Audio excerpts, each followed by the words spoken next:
오늘 우리 함께 나눌 말씀은 사사기 2장 1절에서 4절까지 말씀인데요, 제가 본문을 읽겠습니다.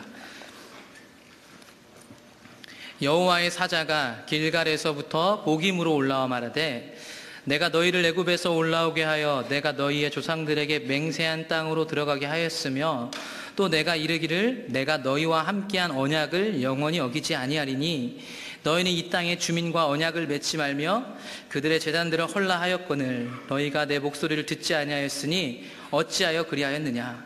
그러므로 내가 또 말하기를 내가 그들을 너희 앞에서 쫓아내지 아니하리니 그들이 너희 옆구리에 가시가 될 것이며 그들의 신들이 너희에게 올무가 되리라 하였노라.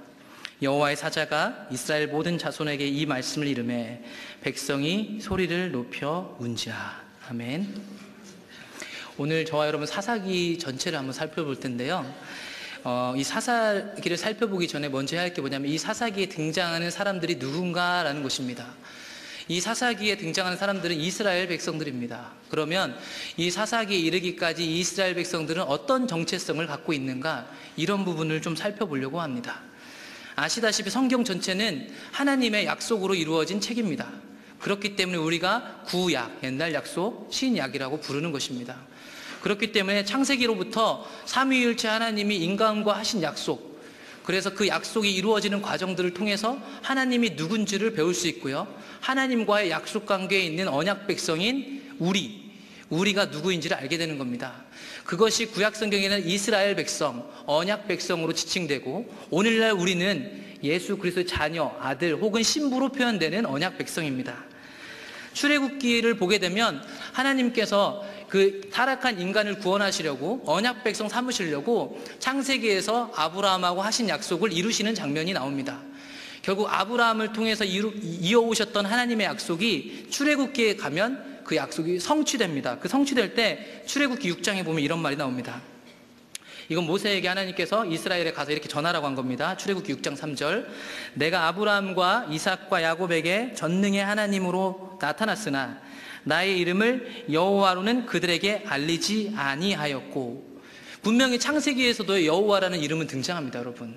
근데 이 말은 무슨 말이냐면 아브라함하고 했던 약속, 결국 한 민족을 택해서 내 백성 삼겠다라는 그 약속은 이 출애굽기에 나오는 이집트에서 종살이하고 있는 이 백성을 통해서 이루게 하겠다라는 것입니다. 그래서 나의 이름을 여호와로는 그들에게 알리지 않았다, 이 말은 이 세대는 여호와의 이름을 알게 될 세대다, 이 말입니다. 그 말은 뭐냐면 안다는 말 잘 아시는 것처럼 경험적으로 알게 된다는 것이고요, 이들이 아브라함하고 했던 약속을 성취하는 세대가 될 것이다 라는 것을 지금 하나님이 모세에게 가르쳐주고 있는 겁니다.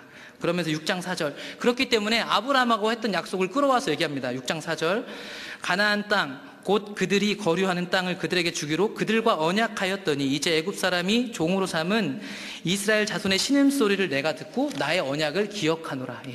하나님은 아브라함하고 하신 약속을 기억하셔서 지금 출애굽기에 나오는 이스라엘 백성들에게 오신 겁니다.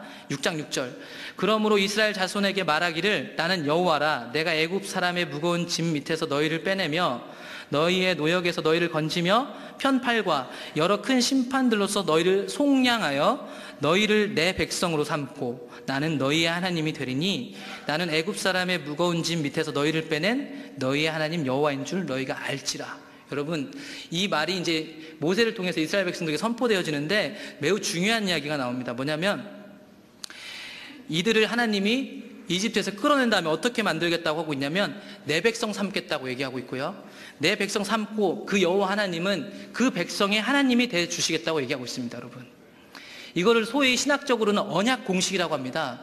이때부터 언약 공식이 등장하게 되는데, 여러분 이집트에서 출애굽해오는 그 과정은 사실은 잘 아시다시피 예수님이 우리를 구원하신 거하고 똑같은 모양을 하고 있습니다. 속량하셨다라는 단어까지 나오고 있잖아요. 구원받은 백성이 되면, 언약 관계에 이르면 하나님이 그 언약 관계에 있는 구원받은 백성을 뭐라고 부르냐면 내 백성이라고 부릅니다. 그리고 하나님이 그들에게 자기를 가르칠 때 나는 너희 하나님이다, 너희의 여호와 하나님이다, 이런 표현들이 등장하게 됩니다. 여기서부터. 그리고 이런 언약 백성으로서 언약의 주와 언약 백성의 관계가 언약 관계에 잘 있다면 언약 백성은 어떻게 되냐면 6장 7절에 나온 것처럼 너희들이 하나님 여호와인 줄, 내가 너희를 이집트에서 꺼내온 하나님 여호와인 줄 너희가 알 거다, 이렇게 얘기를 합니다. 그러니까 여러분, 언약 백성이면 눈에 안 보이지만 출애굽시키신 그 여호와 하나님을 아는 것이 정상적인 겁니다. 그래서 이 출애굽기부터는 이 표현이 구약성경에서 어떻게 나오냐면 너희가 내가 여호와인 줄 알리라, 이런 표현도 나오고요, 주와 같은 신이 어디 있습니까? 혹은 주와 같은 신이 없습니다. 라합이라는 이방 여자는 위로는 하늘에서도 아래로는 땅으로도 하나님이십니다. 이런 고백들 합니다, 여러분. 이런 유일신 사상을 고백하는 신앙 고백은 구약 성경에 나타난 언약 백성만 할 수 있는 고백입니다, 여러분. 언약 백성만. 예. 그러니까 6장 7절에 나오는 언약 공식대로라면요, 우리가 하나님하고 온전한 언약 관계면 하나님이 누군 줄 압니다. 여러분들이 예수님으로부터 구원받은 백성, 오늘날로 치자면 지금 예수님으로 통해서 우리가 언약 관계가 됐잖아요. 그분의 신부. 우리가 그분과의 언약 관계라면, 바꿔야 그분의 신부라면, 그분의 아들이고 자녀라면 그분을 아는 것이 지극히 정상적인 겁니다, 여러분. 모르는 게 이상한 거죠. 사실은 모른다면 아직 언약 관계가 아닌 거라고 봐도 무방할 것 같습니다. 성경은 그렇게 말하고 있으니까요. 그래서 나중에 에스겔 시대 가면 에스겔에 60번 이상 반복되는 말이 뭔지 아십니까? 그들이 이제 내가 여호와인 줄 알리라, 내가 여호와인 줄 알리라, 이 말이 계속 반복되는 겁니다. 하나님을 떠나 있는 세대들이 그들 나름대로 뭔가를 하고 있었습니다. 근데 하나님은 계속 뭐라고 하냐면 니네들이 나를 몰라, 니네들이 나인 줄 알리라, 나인 줄 알리라, 계속 은혜를 베푸면서 그들이 다시 언약 백성으로 돌아오길 바라는 글들이 에스겔에 등장합니다. 근데 이건 단순히 이스라엘 백성들에게만 해당되는 게 아니라요, 출애굽기 7장에 보면 모든 사람들에게 해당되는 것입니다. 출애굽기 7장 5절, 내가 내 손을 애굽 위에 펴서 이스라엘 자손을 그 땅에서 인도하는 때에 애굽 사람이 나를 여호와인 줄 알리라, 언약 공식이 등장하네요. 출애굽기를 잘 읽어보시면 6장 이후부터는 이 말이 여러 번 등장하고 모든 사람들이, 이 땅의 모든 사람이 내가 여호와인 줄 알리라, 이 말들이 등장합니다. 그 말은 정확하게 뭐냐면 언약 백성인 이스라엘 백성을 통해서 하나님은 온 인류를 구원하시기 위한 창세기에서 했던 약속을 계획대로 진행하고 있다는 것을 보여주고 있는 겁니다, 여러분. 그러니까 이스라엘 백성의 특권의식이라는 건 없습니다. 결국 이스라엘 백성들을 구원하시고 하나님이 그들의 정체성을 얘기해 줄 때 출애굽기 19장에서 이렇게 얘기했습니다. 내 백성, 내 소유라고 얘기했는데, 내 소유라고 얘기하면서 뭐라고 했냐면 내 소유는 거룩한 백성이고 제사장 나라가 되는 거라고 얘기했습니다. 그래서 그 거룩한 백성이 뭔지를 하나님은 레위기를 통해서 가르쳐 주셨는데, 내가 거룩하니까 너희도 거룩하다. 예. 그게 언약 백성입니다. 뿐만 아니라 구별됐을 뿐만 아니라 이 이스라엘 백성, 언약 백성은 제사장 나라 역할을 해야 되는데, 여러분 잘 아시다시피 제사장은 본인을 위해서 제사를 드리는 일은 매우 드문 일입니다. 주로 백성을 대신해서, 죄인들을 대신해서 제사 드려주는 역할을 하는 겁니다. 그렇기 때문에 결국 하나님이 이스라엘 백성을 언약 백성 삼고 이런 정체성을 부여한 것은 이스라엘 백성들의 특권의식이 아니라 이들의 삶이 거룩한 백성일 뿐만 아니라 제사장 나라가 돼서 온 인류를 구원하는 것이 하나님의 뜻이라는 것입니다, 여러분. 이게 여러분 언약 백성의 정체성이고요, 우리의 정체성입니다. 그래서 이들이 이 출애굽기에서 하나님과 언약을 맺고요, 하나님이 누군지를 배우고 이제 아브라함하고 약속했던 가나안 땅을 점령하러 그 앞에 서죠. 근데 우리가 잘 아는 것처럼 거기서 가나안 땅에 거하고 있는 거인들을 보고 못 들어갑니다. 그래서 그들이 40년을 돌게 됩니다, 여러분. 여러분, 제가 말씀드렸지만 언약 공식은 그냥 문자적 공식이 아닙니다. 여호와가 누군지를 알아야만 가나안 땅에 가서 싸워서 이길 수 있습니다. 근데 이들이 하나님과 언약 관계가 됐는데 아직 하나님이 누군지를 몰라요. 그래서 가나안 땅에 잠깐 정탐 갔다 온 그 사람들은 아직 하나님 누군지 모르니까요, 아직 들어갈 수 없는 겁니다. 예. 그래서요, 그들이 40년을 돌게 됐습니다. 그래서 40년을 돌고 돌아서 여호수아에 들어가면 당연히 이제 그때부터 우리는 뭔 장면을 발견하게 되냐면 가나안 땅을 마구 정복하는 장면을 보게 됩니다. 여러분, 그게 여호수아 세대입니다. 그래서 여호수아는요, 사실은 땅 차지하는 이야기입니다. 이스라엘 백성들이 땅을 잘 차지하나 못 차지하나, 싸움에서 이기나 지나만 잘 보시면 됩니다.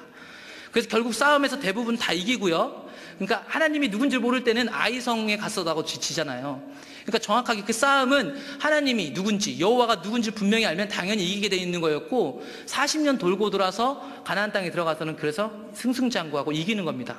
그러면서 다 이기고 나서 여호수아 23장에 가면 여호수아가 소위 세겜 언약이라고 불리는 세겜에서 여호수아가 이스라엘 백성들에게 조언을 합니다. 그 얘기가 23장 3절부터 등장하는데, 너희의 하나님 여호와께서 너희를 위하여 이 모든 나라에 행하신 일을 너희가 다 보았거니와 너희의 하나님 여호와 그는 너희를 위하여 싸우시니다. 여러분, 언약 백성의 싸움은 누가 싸우냐면 하나님이 싸우십니다. 네. 여호수아가 그걸 상기시켜 줍니다. 우리의 어떤 전투력이나 능력이 아니라 언약 백성이니까 언약에 하나님이 싸우셔서 이렇게 있는 거다라고 얘기하면서 23장 4절 좀 볼게요. 보라, 내가 요단에서부터 해지는 쪽 대해까지 남아있는 나라들과 이미 멸한 모든 나라를 내가 너희를 위하여 제비 뽑아 너희의 지파의 기업이 되게 하였느니라. 잘 보세요. 남아있는 나라들, 이미 멸한 모든 나라. 여기서 이미 멸한 모든 나라라고 지금 얘기하는 것은 이 앞전까지 여호수아 세대가 이겨온 나라고요.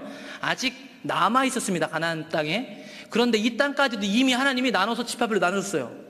왜일까요? 이미 어차피 언약 백성으로 산다면 이 남아있는 땅도요, 이 여호수아 세대가 지나고 나면 이 다음 세대가 계속 싸워서 당연히 이길 거기 때문에, 당연히 그들 거기 때문에 하나님이 유업으로 주신 겁니다. 여러분 오늘날 우리가 진짜 예수 그리스도 언약 백성이라면요, 우리에게 지금 이 시점에서 우리가 하나님 나라를 경험하고 살아가고 주님과 동행하는 사람이라면요, 이제 뒤에 가면 더 자세히 나오는데, 이 땅에서 삶 속에서 우리는 날마다 승리하는 삶을 사는 게 정상이에요, 여러분. 근데 우리가 사실 승리하는 삶을 못 살고 있어요. 오늘 사사기 그런 장면이 나온단 말입니다. 당연하게 이기는 거예요. 그래서 이미 주신 거고, 이 땅에 우리의 나머지 삶, 주님 오실 때까지 나머지 삶은요, 우리에게 누리라고 주신 거고, 날마다 정복해야 되는 거예요. 물론 싸움 속에서 피 흘리고 다치더라도 우리는 항상 이기게 돼 있어요, 언약 백성이면. 그게 하나님이 주신 겁니다. 그게 십자가의 능력이죠. 근데 23장 5절, 너희 하나님 여호와 그가 너희 앞에서 그들을 쫓아내사 너희 목전에서 그들을 떠나게 하시리니 너희 하나님 여호와께서 너희에게 말씀하신 대로 너희가 그 땅을 차지할 거다. 미래형으로 얘기하잖아요. 앞으로 남아 있는 땅도 지금처럼 여호와가 쫓아낼 거야. 예, 그게 언약 백성의 정체성이었습니다. 그런데 한 가지 유의점이 등장하는데 23장 9절 보십시오. 23장 여호수아 23장 9절, 이는 여호와께서 강대한 나라들을 너희 앞에서 쫓아내셨으므로 오늘까지 너희에게 맞선 자가 하나도 없었다. 너희 중에 한 사람이 1000명을 쫓으리니 이는 너희의 하나님 여호와 그가 너희에게 말씀하신 것 같이 너희를 위하여 싸우심이라. 여러분 언약 백성은요 1대 1000이 더 가능한 사람이에요. 한 사람이 1000을 대적한대요. 이들이 실제로 여호수아를 지나오면서 이렇게 했습니다, 여러분. 이 얘기는요 좀 이따 볼 텐데 레위기에서도 하나님이 예언하셨고요, 이미 그들에게 축복과 저주란 말로 얘기했고요, 신명기에서도 똑같이 얘기했습니다. 그러므로 23장 11절, 언약 백성이 해야 할 일은 단 한 가지였습니다. 그러므로 스스로 조심하여 너희의 하나님 여호와를 사랑하는 거. 근데 여러분 여호와를 사랑하는데 스스로 조심해야 한답니다. 여기는 우리 모두는 하나님 사랑하고 예수님 사랑한다고 얘기할지 모르겠습니다. 근데 오늘 사사기를 보면 그 생각이 싹 사라지기 시작할 겁니다, 여러분. 우리가 진짜 주님을 사랑하고 있는지 아닌지 하나님 말씀 안에서 비춰봐야 됩니다. 레위기를 확인해 볼까요? 레위기 26장 3절에 보면 이런 얘기가 나옵니다. 너희가 내 규례와 계명을 준행하면. 이 얘기부터 좀 설명드리면, 여러분 여기서 나오는 규례와 계명을 준행한다는 것은 단순히 하나님이 주신 10계명, 1계명부터 10계명까지 지키면 이런 얘기가 아닙니다. 이 얘기는 더 자세히 얘기하자면 너희들이 언약 백성이면, 하나님하고 언약 관계에 있는 정상적인 언약 백성이면 이 말입니다, 사실은. 여러분 언약 백성이요, 하나님과 언약 맺기 위해서 하나님 20장부터 계약서를 내밉니다. 그 계약서가 뭐냐면 10계명을 비롯한 그 당시 이스라엘에 주셨던 율법들입니다. 출애굽기 20장, 21장, 22장, 23장. 이 계약서는요, 이 언약 백성을 올가매는 어떤 구속이 아니에요. 언약 백성이면 그 삶이 나타날 거야 라고 말하셨던 하나님의 율법입니다, 여러분. 신약 성경에서도 보시는 것처럼 율법은 어떤 역할을 하냐면 우리가 잘 가고 있는지 안 가고 있는지 우리의 거울 역할을 한다고 했습니다, 여러분. 그렇다고 본다면 여기서 지키라고 하는 이 계명과 규례 같은 것들은요, 다 니네들이 언약 백성이면 당연히 이 규례와 계명을 지킬 거야, 이런 말들을 내포하고 있는 겁니다. 여러분 구약 성경 끝까지 말라기까지 갈 때마다 이 사람들은 나름대로 이 언약 백성이 제사를 드리고 있었어요. 근데 하나님 계속 뭐라고 했냐면 말라기 4장에서도 모세가 호렙에서 너희에게 명령한 명령과 규례와 법도를 지켜라, 이렇게 얘기를 합니다. 그들이 지키고 있었는데요. 그렇다면 여기 있는 명령과 규례를 준행하라는 것은 정확하게 니네들이 언약 백성이면 이렇게 될 거다, 이렇게 얘기하고 있는 건데요. 4절부터 어떻게 얘기하냐면 내가 너희에게 철을 따라 비를 주리니 땅은 그 산물을 내고 밭에 나무는 열매를 맺으리라. 너희의 타작은 포도 딸 때까지 미치며 너희의 포도 따는 것은 파종할 때까지 미치리니 너희가 음식을 배불리 먹고 너희의 땅에 안전하게 거주하리라. 이게 언약 백성입니다. 내가 그 땅에 평화를 줄 것인즉 너희가 누울 때 너희를 두렵게 할 자가 없을 것이며 내가 사나운 짐승을 그 땅에서 제할 것이요 칼이 너희의 땅에 두루 행하지 아니할 것이며 너희의 원수들을 쫓으리니 그들이 너희 앞에서 칼에 엎드러질 것이라.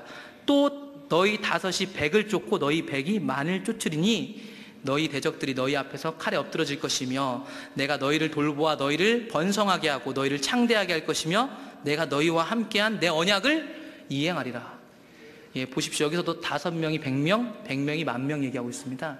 이 얘기의 성취가 아까 우리가 봤던 여호수아가 여호수아 시대를 지나면서 성취했기 때문에 우리가 한 사람이 1,000명을 대적했다, 이겼다. 이 얘기들은 다 여기서부터 근거해서 하나님 약속이 이루어졌다는 것을 명백하게 그들에게 보여주는 겁니다. 그러면서 여호수아 23장 12절에 이렇게 합니다.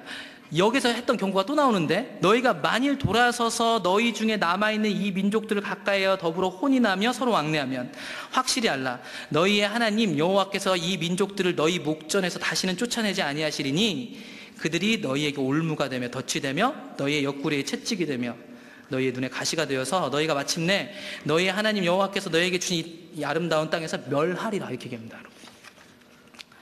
여기까지 왜 왔냐면 이제 사사기를 읽을 수 있어요.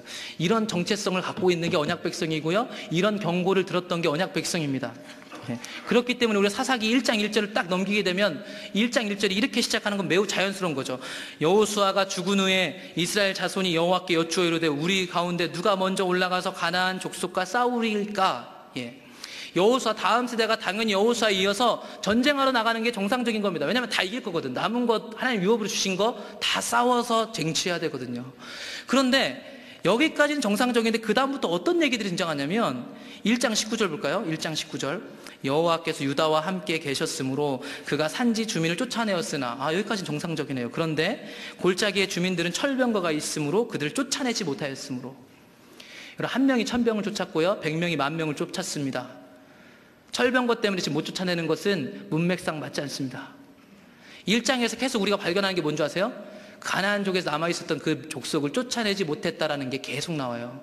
아까 제가 앞에서 읽을 때 축복과 저주를 읽을 때 쫓아내지 못했다라 왜 자꾸 읽었냐면 여기에 그게 등장하기 때문에 그렇습니다. 20절도 볼까요? 그들이 모세가 명령한 대로 헤브론을 갈렙에게 주었더니 그가 거기서 안악의 세 아들을 쫓아냈습니다. 이런 일도 일어났는데 베냐민 자손은 예루살렘에 거주하는 여부스 족속을 쫓아내지 못하였으므로 여부스 족속이 베냐민 자손과 함께 오늘까지 예루살렘에 거주했더라. 30절에도 쫓아내지 못하였더라. 31절에도 쫓아내지 못하였더라. 32절에도 쫓아내지 못했더라. 34절에는 못 나오게 막았더라. 이런 내용들이 계속 등장합니다, 여러분.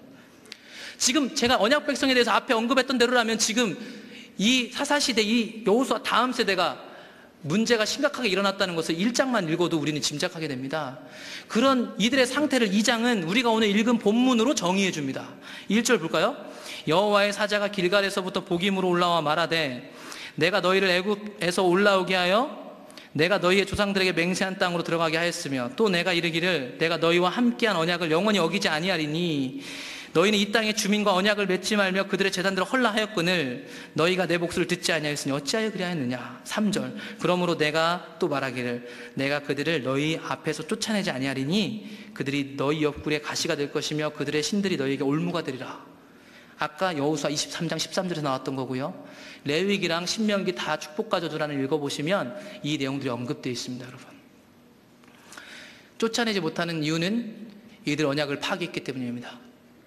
근데 이들은 이스라엘 언약 백성입니다. 여러분, 언약 백성인데 언약 파기 백성이라고요. 오늘날 우리가 세상에 살아갑니다. 여러분, 단순히 내 삶 잘 되고 이걸 뛰어넘어서요 우리가 이 땅 가운데 승리하는 삶을 살고 있습니까? 하루를 살아도 정말 예수 그리스도 때문에 능력 있는 삶과 후회 없는 삶을 살고 계신가요? 피 흘리고 땀 흘리고 전투에 찌들어도 하루 저녁 누울 때 그분 앞에서 자유하십니까?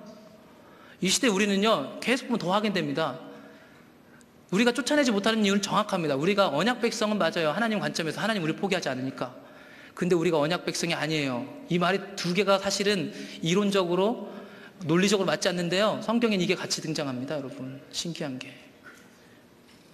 그래서 이런 세대들을 사사기는 어떤 세대라고 이렇게 지칭하고 있냐면 사사기 2장 6절 볼까요?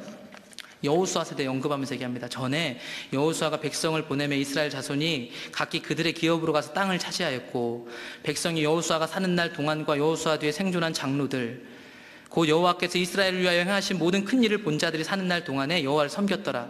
여호와의 종 눈의 아들 여호수아가 110세에 죽음에 무리가 그의 기업의 경내 에브라임 산지 가하스산 북쪽 딥나렐에서 장사였고 2장 10절 그 세대의 사람도 다 그 조상들에게 돌아갔고, 그 후에 일어난 다른 세대는 여호와를 알지 못하며 여호와께서 이스라엘 위하여 행하신 일도 알지 못하더라. 여러분, 다음 세대라고 해야 되거든요. 여호수아 다음 세대라고요. 이들 언약 백성이라고, 이스라엘 백성이에요. 다른 사람들 아니에요. 교회 다닌 사람들이라고. 우리가 지금 요즘 이렇게 슬로건처럼 거는 다음 세대. 근데 하나님은 이 다음 세대를 뭘로 평가하고 있냐면 다른 세대라고 얘기하고 있어요.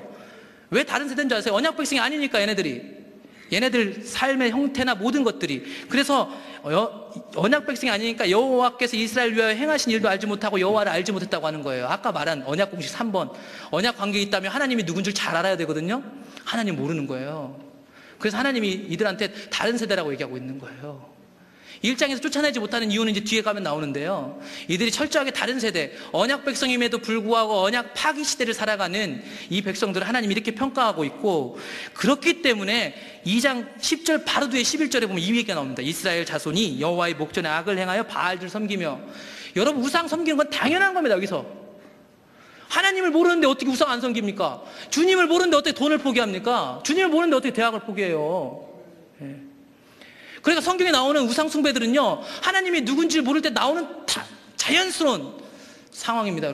여러분 세상 속에서 여전히 돈과 씨름하고 삶 속에 씨름하고 있다면 이 시대 우리가 언약 백성으로 누려야 할 삶을 완전히 파괴됐고 하나님을 떠나 있다는 명백한 증거입니다. 여러분, 저를 포함해서 우리 모두가 자유롭지 못합니다. 여러분, 이 시간 제가 하려는 것은 사사기를 통해서요, 우리의 이 시대의 신앙 상태가 하나님 앞에 낱낱이 까발려져야 됩니다. 여러분, 그러면 우리에게 희망이 없습니다. 더 뒤에 가서 보시면 알겠지만 우리가 갖고 있는 구원의 확신이란 말로 우리의 삶 속에 나타나는 그리스도를 따르는 생명력과 삶이 없는데 우리의 신념이나 종교심으로 그걸 덮지 마십시오.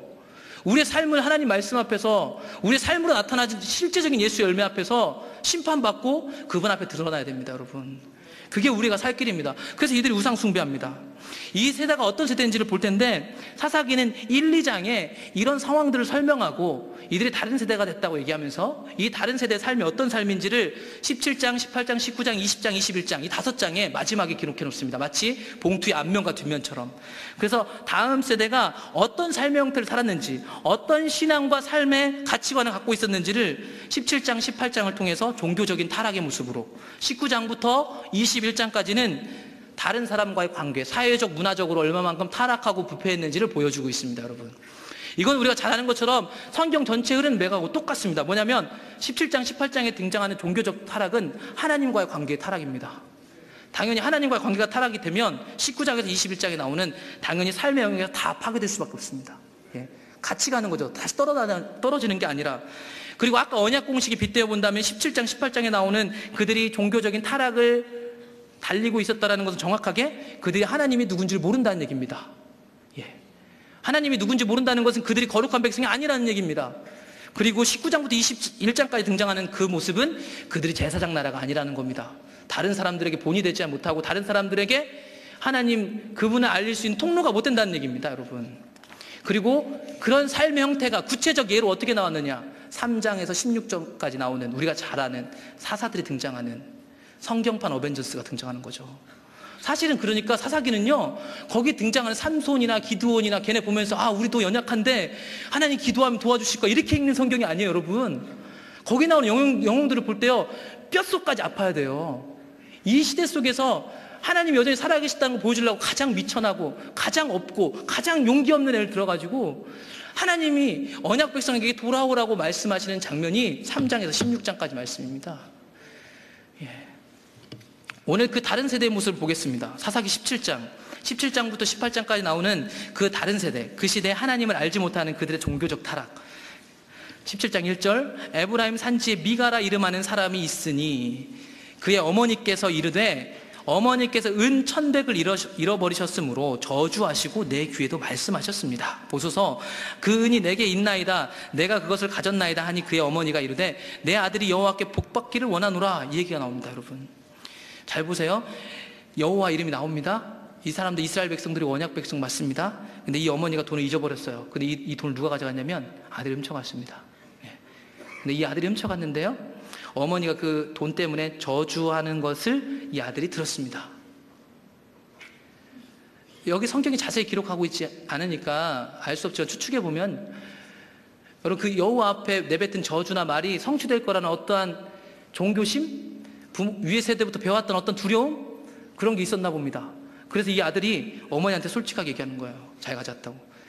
그랬더니 어머니도 똑같은 관점 안에서 이 아들에게 내뱉었던 저주가 풀어지길 바라는 마음으로 내 아들이 여호와께 복받기를 원하노라라는 엉뚱한 말을 하기 시작하는데 17장 3절 미가가 그 은 1,100을 그의 어머니에게 도로 주매 그의 어머니가 이르되 내가 내 아들을 위하여 한 신상을 새기며 한 신상을 부어 만들기 위해 내 손에서 이 은을 여호와께 거룩히 도르노라. 그러므로 내가 이제 이 은을 내게 도로 주리라. 이 은 1,100을 담보로 해가지고 아들에게 내뱉었던 저주를 회수하려는 어떤 종교적 의식입니다, 여러분. 근데 4절부터 볼까요?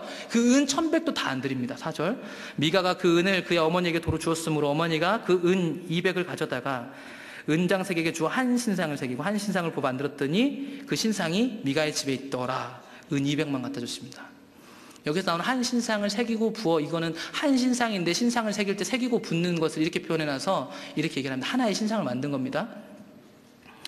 그런데 이 사람들이 이런 종교심 안에서 이런 신상을 만들었고요. 17장 5절 그 사람 미가에게 신당이 있으므로 그가 에봇과 드라빔을 만들고 한 아들을 세워 그의 제사장으로 삼았더라. 17장 6절 이런 다른 세대의 행태가 왜 나왔냐면 그때는 이스라엘 왕이 없었으므로 사람마다 자기 소견에 옳은 대로 행하였다라고 기록하고 있습니다. 여러분 이게 우상 얘기 나오고 막 이러니까 자꾸 뭐 다른 귀신이나 부처상 세워놨다고 착각하실 것 같은데요, 보시는 바와 같이 이들이 우상을 세워놓고 이걸 여호와라고 얘기하고 있습니다. 우리식으로 오늘날로 좀 바꿔볼까요? 이 상태에서 이 은장색으로 뭘 만드냐, 은 목걸이를 만들었다고 생각합시다. 금목걸이, 은목걸이, 십자가 목걸이, 혹은 이 돈을 하나님 앞에 헌금했다고 합시다. 그거하고 똑같은 겁니다, 여러분. 우상이란 거 여기 언약 백성이 하고 있는 겁니다, 여러분. 별반 다르지 않습니다. 우리 중심에서 나오는 가치관이 바로 우상입니다. 예. 근데 이 말이 얼마나 웃긴 말이냐면요, 보세요. 여기서 미가라는 사람이 등장했는데 미가라는 사람의 이름 뜻이 뭐냐면 소선지서에도 미가라는 데가 있습니다. 그 미가를 펴보면 미가 이름 뜻이 등장하는데 미가 7장 18절 이렇게 나옵니다. 주와 같은 신이 어디 있으리까? 여러분 이게 미가라는 뜻이거든요. 아까 언약 공식 얘기했죠. 이거는 언약 백성만 하는 고백이에요. 그러면 이 어머니나 이 아들이나 언약 백성이라고 본인들은 자부해요, 여러분.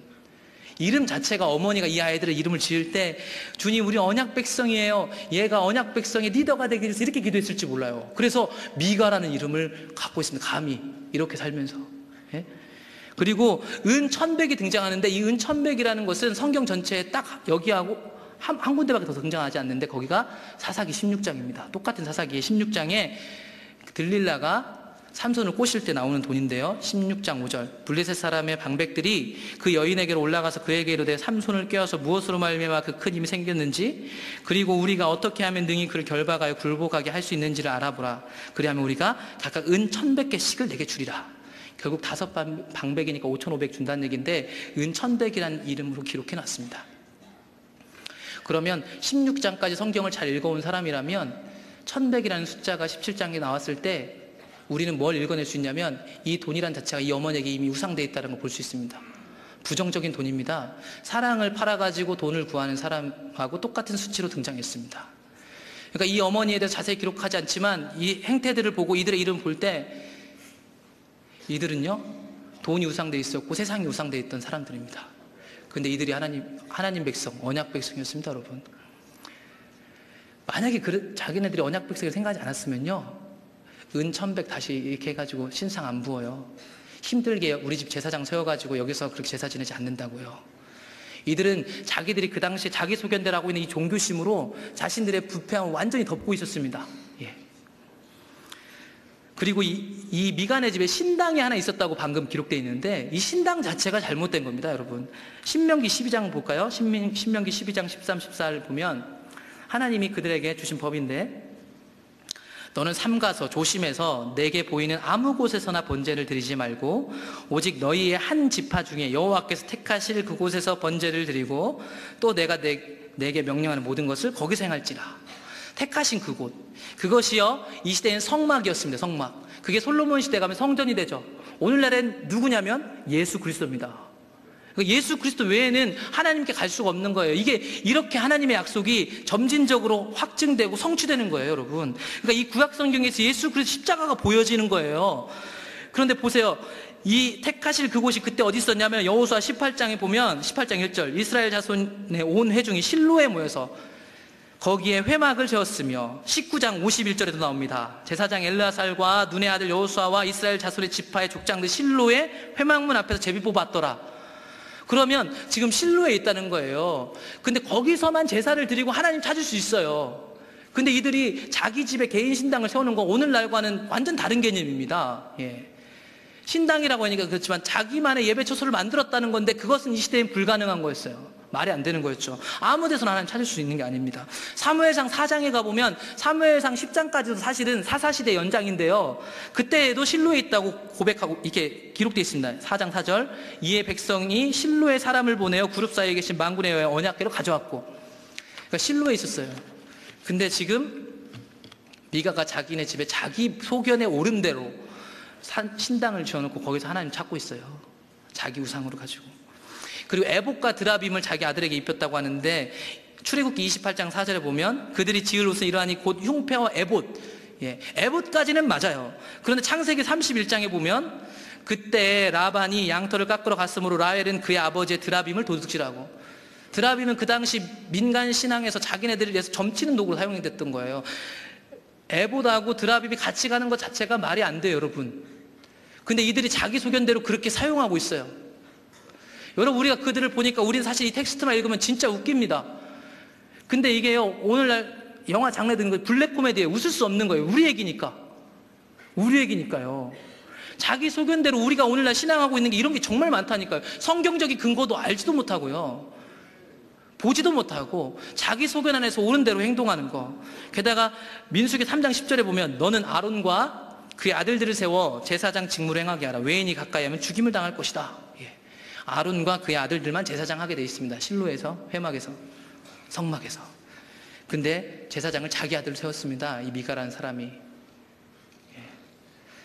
여러분, 되게 우리 쉽게 볼 수 있어요. 근데 이 얘기를 들으면서 뭘 보여주냐면 이들이 자기 소견대로 신앙생활을 하고 있었다니까. 자기 나름대로. 예.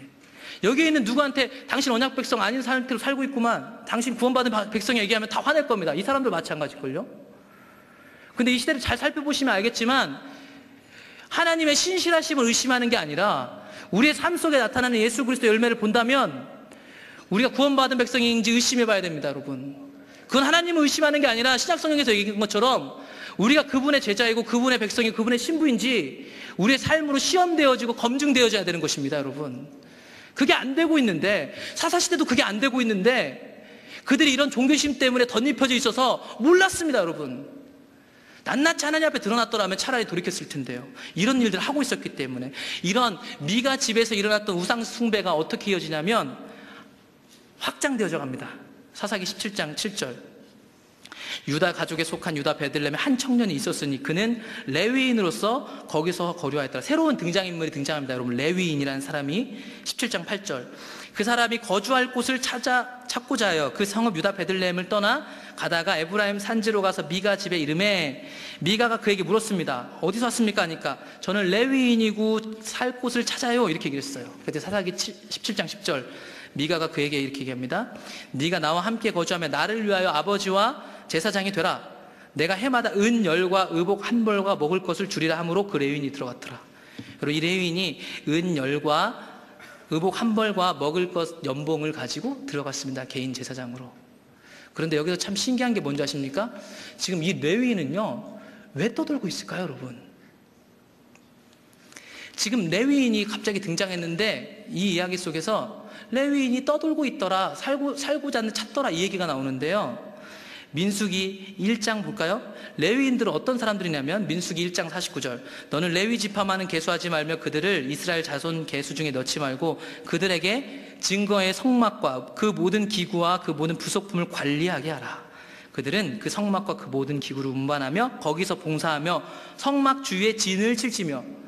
레위인이 어디 살아야 되죠? 실로에 있어야 돼요, 여러분. 우리는 사무엘상에서 엘리 시대 마지막 제사장처럼 보여지는 그 엘리 시대, 사사 시대의 제사장의 타락함을 보여주는 엘리 시대를 보면 짐작하지만 이미 여기서도 짐작할 수 있는 거예요. 그들의 예배가, 성막에서 드려지는, 하나님께 드려지는 예배가 얼마만큼 타락해 있었는지 레위인이요 자기 자리를 이탈했단 말이에요. 성경은 그 부분을 자세히 기록하지 않지만 사무엘상에서 힌트를 주잖아요. 엘리 시대를 보여주면서 그 당시 그 사람들의 종교심 혹은 하나님 따르는 것들이 성막을 통해 드려졌는데 먹고 살 게 없어가지고 레위인이 떠돌고 있어요. 여러분, 이거는 레위인의 어떤 신념 부족이나 하나님을 알지 못함이 아니라요, 그 당시 레위인을 비롯한 전 이스라엘 언약 백성으로 불리는 하나님의 사람들이 하나님을 전혀 몰랐다는 것입니다. 나름대로 제사 지냈을지 모르겠지만 이 사람들이 떠돌고 있다는 것은 문제가 있는 거죠. 왜냐하면 민수기 18장 21절에 내가 이스라엘의 11조를 레위 자손에게 기업으로 다 주어서 그들이 하는 일 곧 회막에 사는 일을 갚나니, 이제 이해가 되십니까? 이 사람이 떠돌면 안 되는 겁니다. 떠돌고 있다는 것은 엄청난 문제가 그들 사이에 있다는 것을 계속해서 보여줍니다.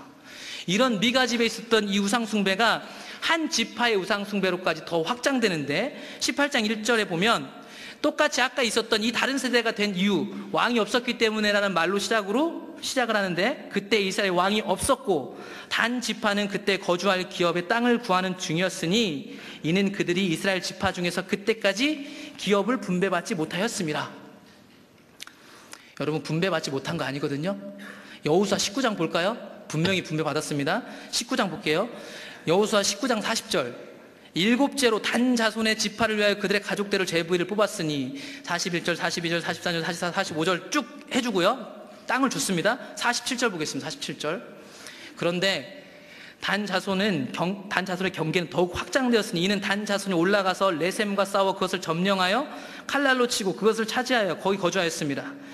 그들의 조상 단의 이름을 따라서 레셈을 단이라 하였더라. 단 자손의 지파가 그의 딸린 가족대로 받은 기업은 이 성읍들과 그들의 마을이었다. 받았어요, 여러분. 이 지파는요, 한 명이 1000명 쫓는 그것 가운데 여호수아 시대 때 더 싸워나가서 지경을 넓혔다고 이야기하고 있어요. 근데 사사기의 18장 1절에서 그들의 기업을 분배받지 못했다는 것은 하나님이 이미 주셨는데도 불구하고요, 있는데 쫓겨났다는 거예요, 여러분. 사사기 1장에 보면 아모리 족속에게 감금당한 것처럼 나오고 있고요, 뿐만 아니라 이 사람들이 살고자 약한 민족들을 찾아다니는 걸 보면 이들이 하나님을 떠나 있는 증거로 계속 오히려 쫓아야 할 마당에 쫓겨가고 있는 것을 명백하게 보여주고 있는 겁니다. 그래서 2절, 단 자손이 그래서 기업을 이미 분배받지 못했는데 자기가 못 누리는 거예요. 다 뺏긴 거예요, 있는 것까지. 예, 오늘날 크리스천처럼 세상에서 살아가는 우리의 삶은 선물이고요, 누리는 거예요. 승리하는 거죠. 단순히 돈의 많고 적음이나 내 성공이나 부의 축적, 어떤 사람이 알아주는 그런 거 전혀 중요하지 않아요. 날마다 그 싸움과 전투 현장 속에서 생명력 있게 살아가는 그 승리를 맛보는 게 우리인데요, 우리는 핑계대고 있어요. 세상이 이렇고 교회가 이렇고 나보다 더 못한 사람을 상대로 혹은 나보다 더 타락한 교회를 지칭함으로 우리는 좀 나은 것처럼 사사시대도 정확히 그렇게 하고 있습니다, 여러분. 단 자손이 그래서 기업을 찾으러 다니다가 정탐꾼을 보내가지고요, 정탐꾼들이 미가의 집에 하루 머물게 됩니다. 그러면서 거기에 있는 미가의 신상과 미가 신상에 붙어있는 그 제사장 레위인이 좋게 보인 겁니다, 여러분. 그 잘못된 종교가, 그 잘못된 하나님하고 전혀 관계없는 그 종교심이 그들에게 좋게 보였다는 것입니다.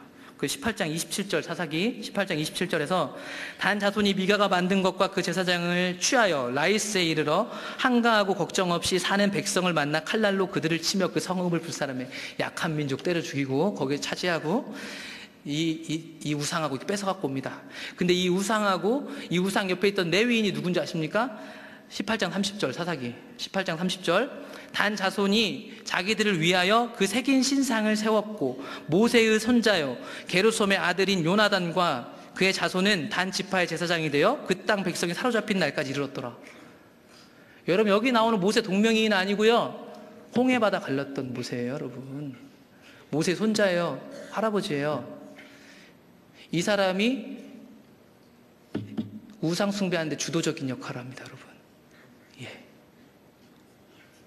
여기서 여러분, 모세 같은 할아버지 두신 분 있습니까? 우리의 신앙이 얼마만큼 여러분 확신할 수 있습니까?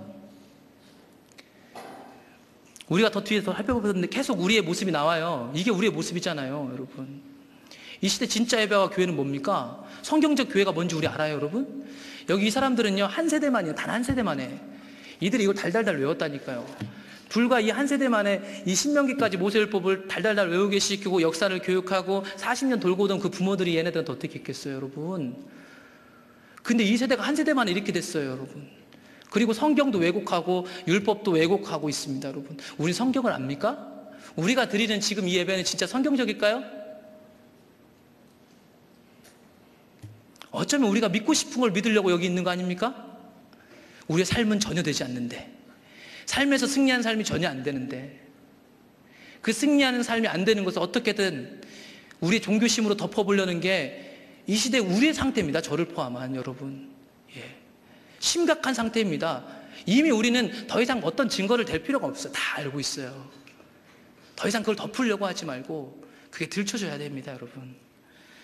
이런 종교적 타락, 하나님과의 관계가 깨진, 하나님이 누군지 모르는 이 시대가 다른 세대였습니다. 이런 다른 시대에는 당연히 하나님도 모를 뿐만 아니라 사회적, 도덕적으로 타락하게 되어 있습니다. 그래서 사사기 19장부터는 두 번째 이야기가 등장하는 겁니다. 똑같이 17장, 18장처럼 레위인이 등장하고요. 그 다음에 한 지파, 한 사람의 개인의 문제가 한 지파로 옮아가는 일까지 똑같은 구조로 나타납니다. 19장 1절, 이스라엘 왕이 없을 그때, 왕이 없다는 걸 계속 강조하네요. 에브라임 산지 구석에 거류한 어떤 레위 사람이 유다 베들레헴에서 첩을 맞이했더니 그 첩이 행음하고 남편을 떠나 유다 베들레헴 그의 아버지의 집에 돌아가서 거기서 넉 달 동안 지내매. 여러분, 레위인이 첩이 있습니다. 그리고 19장 2절은 어떤 번역본들에서는 그 첩이 행음하고라는 이 행음이라는 단어를 다른 시각으로 보는 신학자들이 많아서 사실 이 첩이 먼저 행음한 게 아니라 그 레위인이 먼저 행음할 거리를 주어서 먼저 행음해서 이렇게 보는 성경도 있습니다. 실제 그렇게 번역해놓은 성경도 있고요. 어쨌든 이 레위인 자체가 첩을 가지고 있다는 것도 웃기고요. 여기서 행음이 등장하고 있는 것도 웃깁니다. 네. 레위인이요. 근데 이 첩이 이 행음을 하고 자기의 처가로 도망가 있었어요. 그 첩을 찾으러 이 레위인이 갑니다. 그래서 장인어른과 얘기를 해서 겨우 자신의 처를 데리고 오는 과정 속에서 어떤 일이 벌어지냐면 19장 11절, 그들이 여부스에 가까이 갔을 때 해가 지려 하는지라 종이 주인에게 이르되 청하건대 우리가 돌이켜 여부스 사람의 이 성읍에 들어가서 유숙하십시다 하니, 오는 길에 날이 어두워서 쉬어가야 했습니다. 그래서 종이 주인님 그레이 사람한테 여기 가서 쉽시다 했습니다. 그랬더니 19장 12절에서 주인이 이렇게 얘기합니다. 레위인이 그에게 이르되 우리가 돌이켜 이스라엘 자손에게 속하지 아니한 이방 사람의 성읍으로 들어갈 것이 아니니 기브아로 나아가리라. 왜냐하면 여기가 이방 사람들 사는 거예요. 언약 백성 아닌 이스라엘 백성이 사는 데가 아니니까 좀 더 가더라도 우리 이스라엘 백성, 언약 백성 사는 데 가서 묵자, 이렇게 얘기를 한 겁니다. 그래서 19장 14절, 모두 앞으로 나아가더니 베냐민에 속한 기브아에 가까이 이르러 해가 진지라.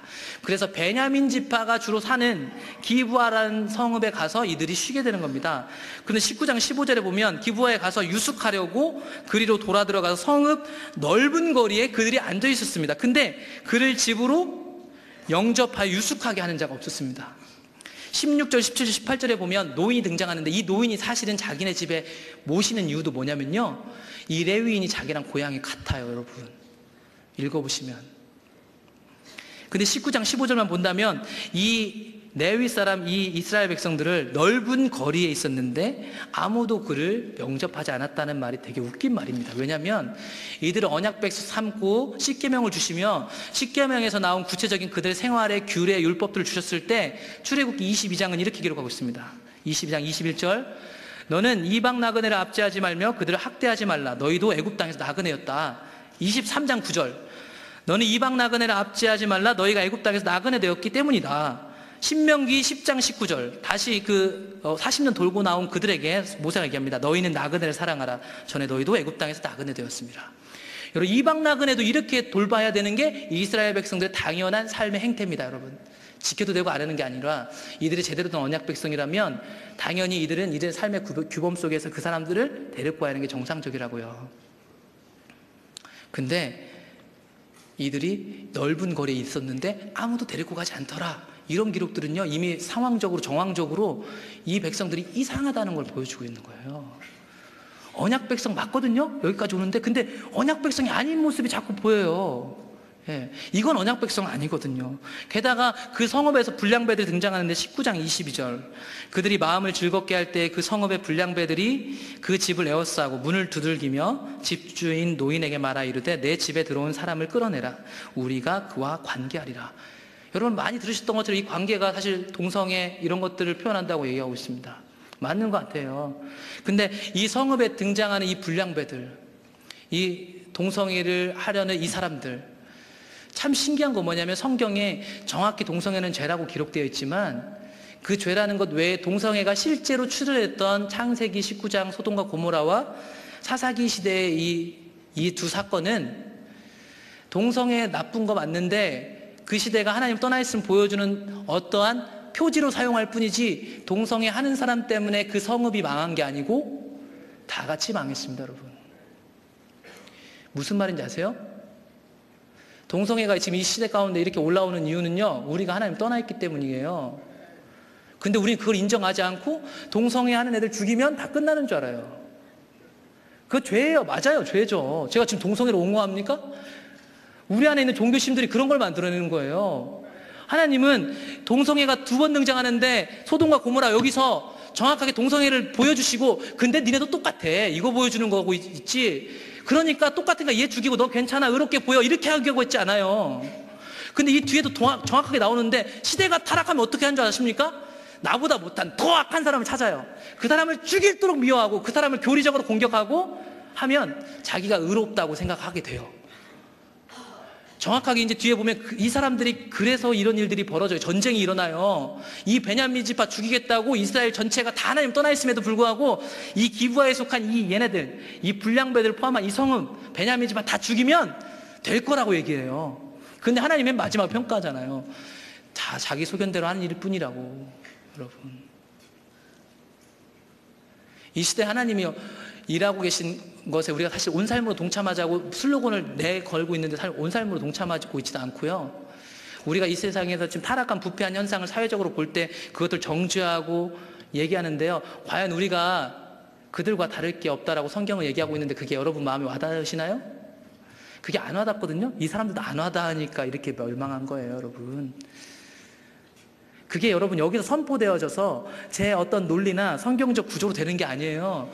여러분 삶 속에서 면밀히 성령님이 그걸 비추셔가지고 그게 아파야 돼요, 여러분. 찢어질 듯이 아파야죠. 여러분 구약시대에 나타났던 광야에서 외치는 그 선지자들도 그 나라에 임한 똑같은 저주를 같이 받았답니다, 여러분. 외쳤으니까 그 사람은 피해갔다고요? 아니요. 똑같이 같이 죽었어요, 여러분. 이 시대에 우리가 같이 똑같이 그 저주를 받고 있는 겁니다, 여러분. 그래서 사사기 19장 24절에 보면 이들을 어떻게든 불량배들을 해결하려고 이 노인은 처녀 딸도 보내고 뭐 이렇게 하려다가 결국 첩이 대신 나가게 된 거죠. 그래서 그 첩이 죽게 됩니다. 그래서 19장 29절에 가보면 그 첩의 시체를 끌고 와서 그 집에 이르러서는 칼을 가지고 자기 첩의 시체를 거두어 그 마디를 찍어 12덩이에 나누고 그것을 이스라엘 사방에 두루 보냈습니다.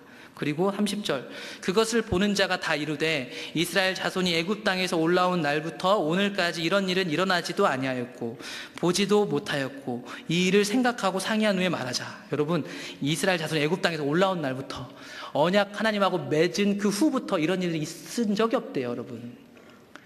여러분, 우리 오늘날 우리가 살아오면서 교회 안에 이런 일이 있은 적이 없는 일들 너무 많이 봅니다. 제가 얘기하지 않아도. 여러분, 앞으로 더 있은 적이 없는 저주들을 보게 될 겁니다, 여러분. 더 교회에 일어나면 안 될 일들을 언약 백성이라고 불리는 예수님을 믿는다고 하는 사람들이 하는 것을 우리는 보게 될 겁니다, 여러분. 예. 우리가 하나님을 떠나 있기 때문입니다.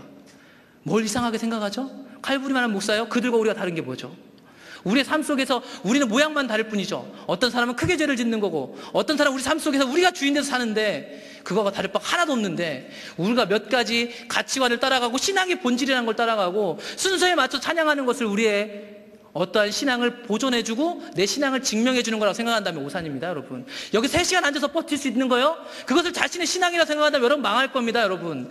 이들이 이렇게 돌이키지 않았던 것은, 끊임없이 몰랐던 것은 그들이 무언가를 계속하고 있었기 때문입니다. 하나님이 계속 우리에게 경고하신데도 불구하고 종교심으로 행하는 거짓 신앙들이 우리를 병들게 하고 있는 것입니다, 여러분. 그래서 어느 때나 나타나서 선지자들은 화평을 선포할 수 없었습니다. 모여있는 사람들, 어렵게 모인 사람들한테 계속 저주를 선포했습니다. 왜냐하면 저주가 임한 걸 알려줘야 이 사람들이 자기의 저주를 눈으로 보고 자신의 삶의 비참함을 보고 주님의 은혜를 구하며 기다려야만, 그것도 주님의 때가 되어야만, 주님이 열어주셔야지만 알아서 회개하고 자복할 텐데, 다만 우리가 해야 할 일들은 우리의 죄를 하나님 말씀과 그분의 성령 앞에 솔직하게 꺼내놓을 수는 있을 텐데 우리가 왜 그걸 숨기고 있는지, 그게 우리의 온전한 태도일 텐데, 언약 백성의 태도일 텐데 우리가 우리의 종교심으로 우리 삶에 나타나는 열매를 덮어버리고 있단 말입니다. 여러분, 거짓 열매들을 덮어버리고 있다는 거죠. 여러분, 그래서 사사기 20장에 가보면 이 사건을 두고요 다 모여요, 이스라엘 총회가. 근데 20장 6절에 가보면 이 레위인이 이렇게 선포합니다. 내가 내 첩의 시체를 거두어 쪼개서 이스라엘 기업의 온 땅에 보냈나니 그들이 이스라엘 중에서 음행과 망령된 일을 행하였기 때문이라. 여러분, 이 19장 사건이 처음 진행됐을 때 이야기가 음행 얘기로 시작됐습니다. 그 레위인이 첩을 맞이하고 있습니다. 첩. 누가 음행했습니까, 여러분? 다 똑같습니다. 다 똑같아요. 다 똑같은데 좀 더 악한 어떤 자를 마녀 사냥해가지고 자신들의 신앙을 증명해 보이려는, 사회 도덕적 문화적으로 완전히 타락해 있는, 제사장 나라는 고사하고 언약 백성 사이에서도 완전히 망가져 있는, 이게 하나님을 떠나 있는 시대에 나타나는 전형적인 현상입니다, 여러분. 근데 우리가요, 저는 개인적으로 제 삶과 우리의 이 시대 기독교를 보면 이 삶의 형태가 더 심각하게 나타나고 있는데 우리는 그것을 외면하고 있습니다, 여러분. 외면하고 있다고요. 어쩌면 여기서 선포되는 설교보다 여러분 삶 속에서 목도하게 되는 그 비참한 삶이 더 치열할 텐데 그걸 외면합니다. 어쩌면 여기서 좀 더 센 설교 듣고 가서 삶에서 내 삶을 비참한 것도 보지 않은 것을 좀 외면하고 싶어서 그나마 여기서라도 센 설교를 듣는 것 같아요. 제가 볼 때는 우리의 삶의 영역이 완전히 무너졌습니다. 하나님 완전 떠났죠.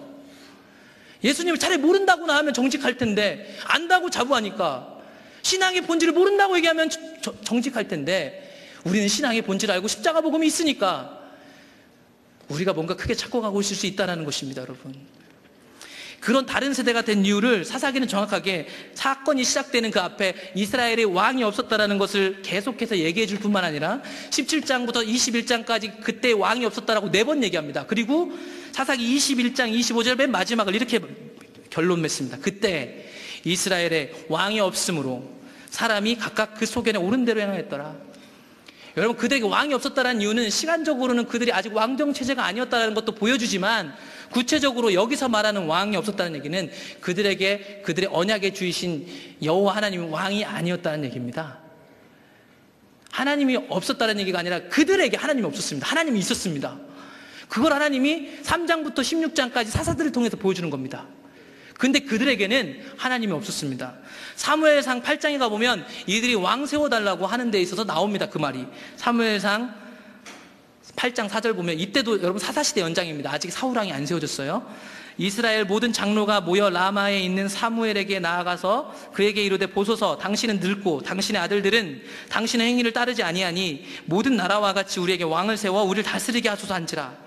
우리에게 왕을 주어 우리를 다스리게 하라 했을 때 사무엘이 그것을 기뻐하지 아니하여 여호와께 기도하며 여호와께 사무엘에게 이르시되, 백성이 내게 한 말을 다 들으라. 이는 그들이 너를 버림이 아니오 나를 버려 자기들의 왕이 되지 못하게 함이라. 그렇다면 사사기에 있는 정확한 말은요, 그들에게 하나님이 왕이 아니었다는 거예요, 여러분. 근데 그들은 계속 뭘 했냐면 탁월한 지도자를 찾았어요. 지금 이 얘기를 하는데도 보세요. 이들은 하나님의 사람처럼 등장한 사무엘을 통해서요, 이 사무엘을 왕 삼으려고 했고요, 이 사무엘이 안 되니까 아들들 왕 삼으려고 하는 거예요. 사사기 3장부터 16장까지 사사들이 등장해서 보여주는 것들은 뭐냐면, 그들을 다스리는, 언약 백성을 다스리는 진짜 신이 누구냐면 바로 하나님이 왕이다라는 걸 보여주려고 한 거지, 사사라는 리더를 보여주는 게 아닙니다, 여러분. 사사라는 리더를 세워주기 위한 게 아니에요, 여러분. 여러분, 구약성경을 잘 보십시오. 아무리 대단한 리더도요, 결국 하나님을 보게 하는 통로지 그 사람이 하나님 아니에요. 근데 이 사람들은 항상 어둠의 시대 사람들은 리더를 원해요. 자기의 연약함과 유약함을 한 명에게 다 짊어질 리더, 그 사람이 하나님을 잘 따라가면 자기도 잘 따라가고 있겠구나라고 그냥 마음 편히 놓고 있을 리더를 세운다고요, 여러분. 하나님 얘기하잖아요. 그들의 왕은 난데, 여기서 사무엘상 8장 4절부터 7장에 나온 다스리게 하라 했을 때 이 다스리게라는 말이요, 사사기의 제목이에요. 사사란 말이 다스리다라는 뜻이에요. 다스리는 자. 그 영어 성인 저지. 판단하다, 재판하다, 다스리다. 하나님이 사사기를 통해서 보여주는 걸 뭐냐면, 이들이 언약 파기 백성인데, 이들이 왜 언약 파기 백성이 됐느냐? 그들이 하나님의 다스림을 받지 않아서, 하나님이 그들의 왕이 아니어서 그랬다라고 얘기하고 있는 것입니다, 여러분. 그렇기 때문에 이런 언약 파기 시대의 다른 세대는, 다음 세대가 아닌 다른 세대는 지금과 같은 이런 종교심, 그리고 종교심뿐만 아니라 사회 문화적으로 타락한, 삶이 완전 뭉그러져 있는, 망가져 있는 언약 파기 백성도 이런 파기 백성이 없는 그런 삶의 형태를 나타나고, 그런 삶의 실제가 사사기 3장부터 16장까지 드러나는 겁니다. 그러니까 사사들이 일어나는 이유가 있어요. 뭐냐면 이들이 언약 백성인데 언약을 파기하는 백성으로 살아갑니다. 그러면 이 다른 차원에서 하나님은 약속을 절대 어길 수 없는 분이에요. 참 신기한 건. 그래서 이 백성들을 구원하려고 얘네들 칩니다. 때리죠. 그게 아까 말했던 흉년, 가뭄이 오거나 농사가 안 되거나 농사를 지었는데 누가 다 뺏어가거나 포도원을 일구고 있는데 거둘 때쯤 되면 다른 나라가 쓸어가거나, 그래서 아까 레위기에서 그 포도원 뭐 이런 얘기가 나오는 거예요.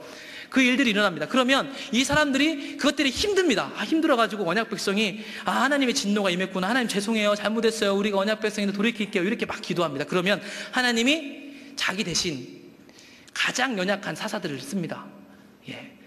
왜냐하면 하나님이 드러나야 하니까. 다 보시면 사사들 여러분 다 별 볼 일 없는 사람들입니다. 그 사람들 세워가지고 하나님이 그들을 다스리는 왕임을 보여줍니다. 그 구원해 주시죠. 그러면 이스라엘 백성들이 어떻게 했을까요? 또 범죄했습니다. 그게 6번 사이클 등장하는 게 사사기 3장부터 16장까지입니다, 여러분. 그러니까 사사기에 등장하는 사사들을 보면서 엄청난 리더, 이렇게 볼 수 있는 텍스트가 아니에요. 사사기는. 사사기가 이 시대에 우리에게 보여주는 것은 우리의 현실입니다, 여러분. 우리가 그들과 똑같다고 공공간하게 얘기하잖아요. 말라기 시대보다 더합니다, 사사기 시대보다 더합니다. 근데 왜 우리의 삶은 그렇게 하나님 앞에 인정하지 않나요? 그러면 우리에게 희망이 없는 것입니다, 여러분. 근데 레위기 26장에 보면 이렇게 다른 세대가 언약 백성이 힘을 못 쓰는 이유들이 나옵니다, 여러분. 당연히 하나님을 떠나 있기 때문에 이 부분에 대해서도 하나님이 얘기하고 있거든요. 하나님이 이미 이런 얘기들을 했어요. 레위기 26장 36절. 너희 남은 자에게는 그 원수들의 땅에서 내가 그들의 마음을 약하게 하리니 그들은 바람에 불린 잎사귀 소리에도 놀라 도망하기를 칼을 피하여 도망할 듯 할 것이요 쫓는 자가 없어도 엎드러질 것이라. 이것은 나중에 이스라엘 백성들이 포로로 갈 것을 얘기하는데 성취되죠.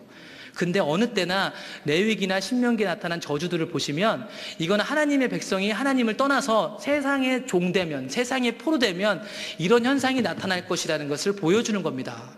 궁극적으로는 포로로 나타나겠지만 이게 하나님을 떠날 때 계속해서 반복적으로 나타나는데, 보세요. 바람에 불린, 바람에 날려가는 잎사귀를 보고요 놀라 도망한대요, 언약 백성이. 쫓는 자가 없는데 도망간답니다, 여러분.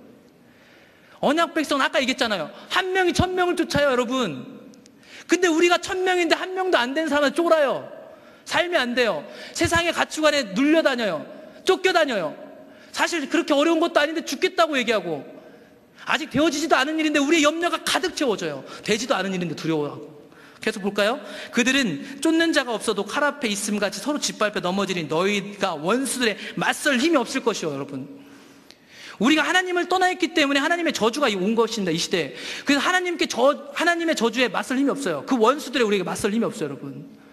그래서 우리 삶이 안 되는 거랍니다, 여러분. 실망하지 마십시오. 우리가 하나님 모르니까 지금 삶이 안 되는 거지, 하나님 아는데도 삶이 안 된다고 생각하지 마십시오.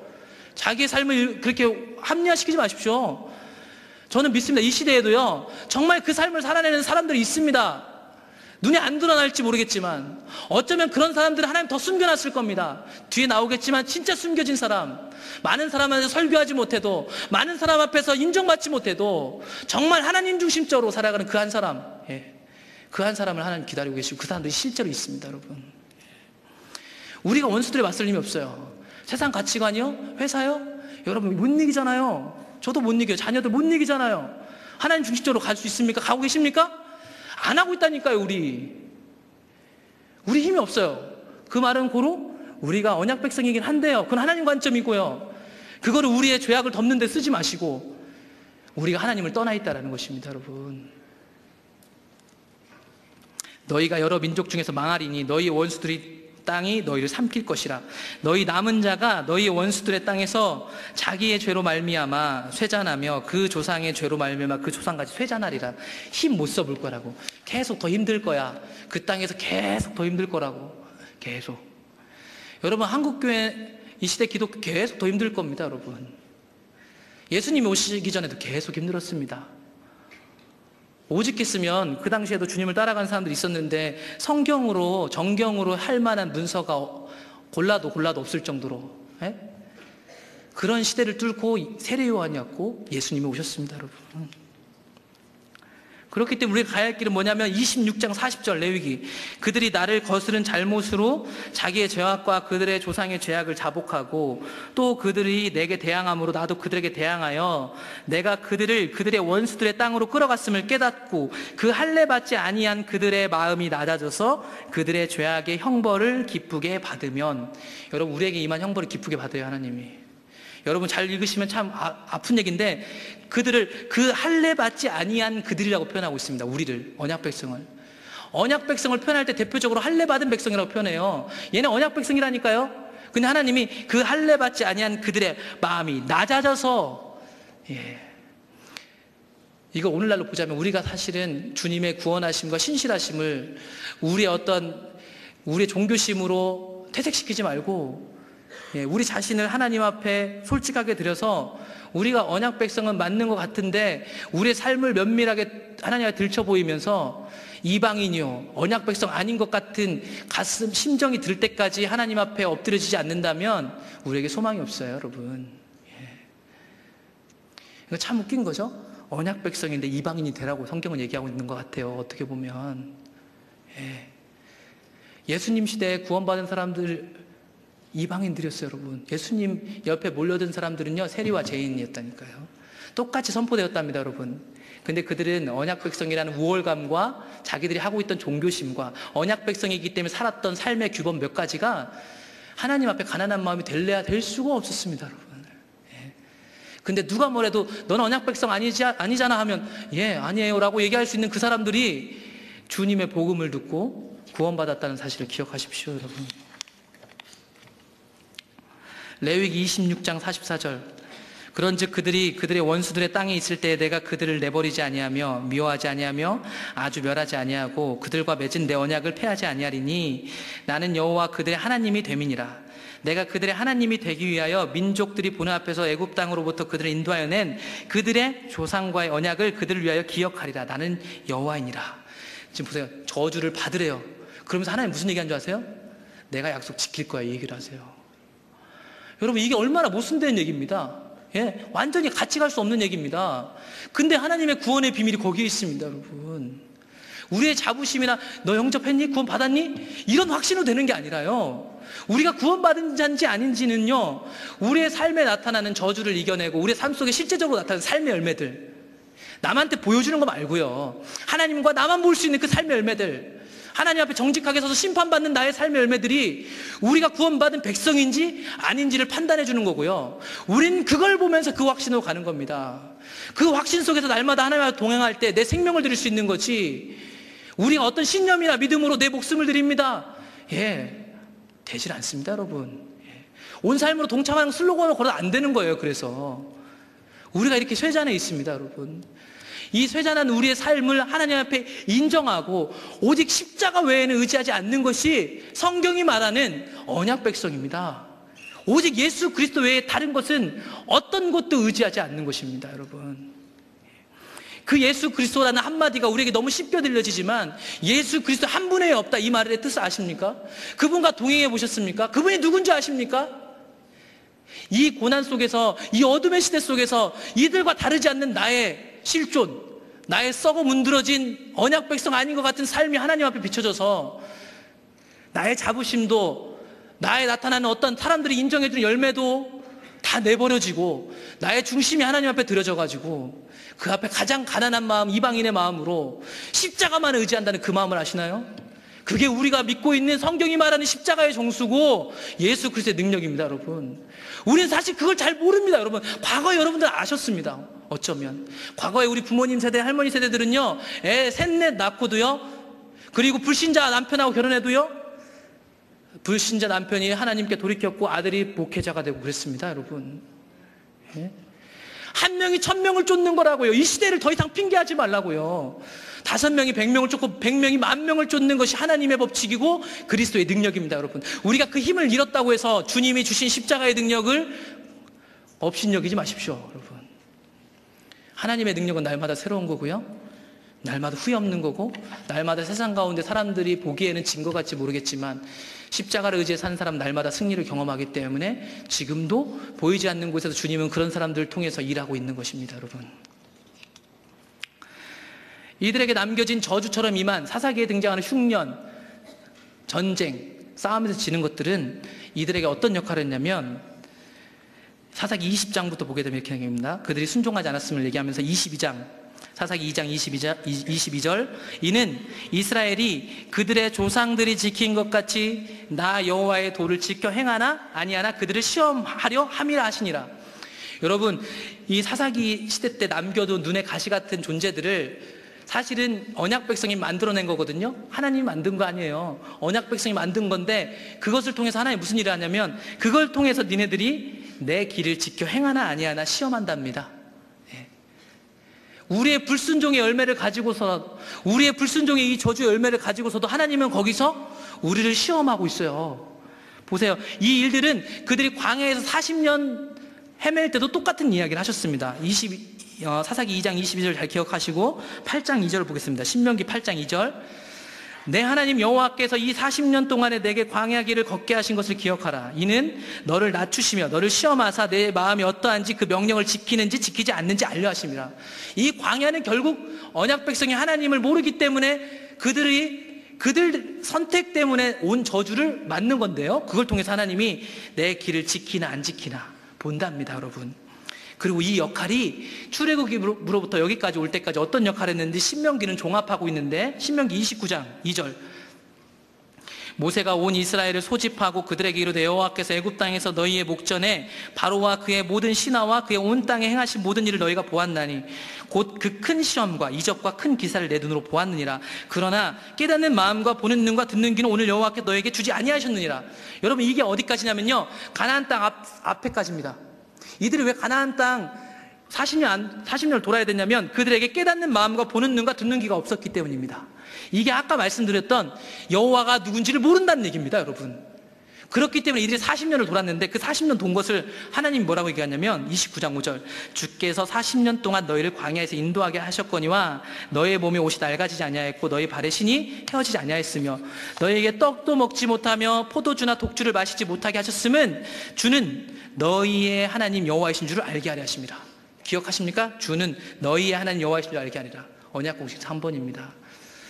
이 40년을 통해서 하나님이 언약 백성을 만들어가고 있어요. 하나님이 누군지를 가르쳐주고 있다고요.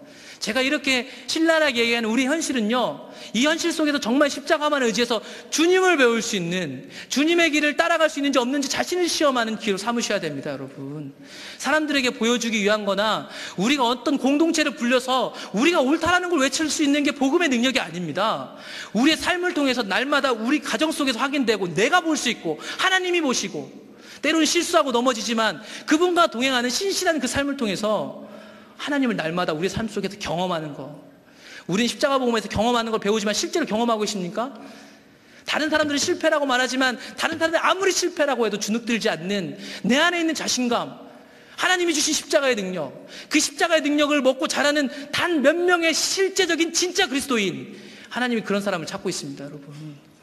이 어둠의 시대 때요, 그런 실제 그리스도로 나왔던 사람들은 제가 말씀드린 것처럼 정말 소수로 가장 미천하고 연약한 곳에서 나왔습니다. 룻기는 사사기 시대 바로 뒤에 나오는 성경인데 룻기 시작을 이렇게 얘기합니다. 1장 1절, 사사들이 치리하던 때, 이 말을 꼭 명시해 주는 이유는 우리가 지금 앞서 봤던 사사기 그리고 사무엘상 앞전까지 보이는 사사시대라는 얘기입니다, 여러분. 우리가 봤던 그 막장시대, 하나님 완전히 떠난 시대, 이 시대에 그 땅에 흉년이 들었답니다. 아까 말씀드렸던 흉년은 하나님을 떠난 증거입니다. 그렇죠? 그래서 이 땅에 저주가 임한 거예요, 이 이스라엘 백성들에게. 그래서 이 유다 베들레헴에 사는 한 사람이 그 흉년 때문에 이방 땅에 가서 이렇게 살게 됩니다. 그게 엘리멜렉이었죠. 엘리멜렉과 나오미 가족들. 근데 이방 땅에 가서 남편이 죽었습니다. 여러분, 구약 성경에서 제일로 불쌍한 그 당시 사회계층, 객, 손님, 그러니까 이방인, 고아, 과부 됐습니다, 여러분.